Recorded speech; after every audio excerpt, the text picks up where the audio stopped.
Салима Алиева просит помощи у неравнодушных граждан для своей дочери Зухры Батабаевой, которой 52 года. Она с детства имеет инвалидность. По словам матери, в прошлом году у нее резко ухудшилось зрение. Врачи диагностировали катаракту обеих глаз и порекомендовали сделать операцию.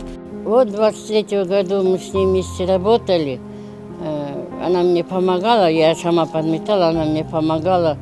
Потом вот где-то в апреле месяце, в апреле месяце уже она плохо видела. И я вот это с апреля месяца я работу бросила, сейчас дома сижу. Все больше вот это у меня. А так у нее вот уже 23 года вот такой у нее. Кроме самой Зухры, начальную стадию катаракты правого глаза обнаружили и у ее матери. На операцию и реабилитацию мамы и дочери не хватает 60 тысяч сомов. Раньше Салима Алиева трудилась посудомойщицей в кафе и ресторанах, но сейчас ей пришлось оставить работу. Она получает пенсию чуть более 8 тысяч сомов, которой едва хватает на продукты. В данный момент они живут у родственников. Обращалась, я к глазам ходила, глазам сказали операция. А я говорю, сейчас у меня денег нету, если к мне дайте.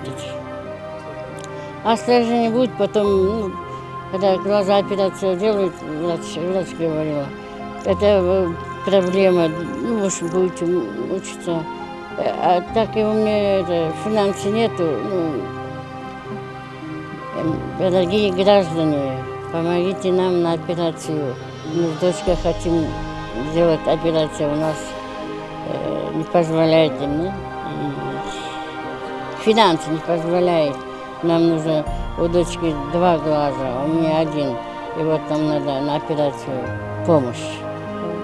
Все неравнодушные граждане, кто хочет помочь Зухре Батабаевой и ее матери, могут перечислить денежные средства на мобильный банкинг М-банк. М-банк 0705 61 81 57 Гульбахар А. Эрмек Куренкеев, Мирлан Жанбеков, Эльтер Бишкек.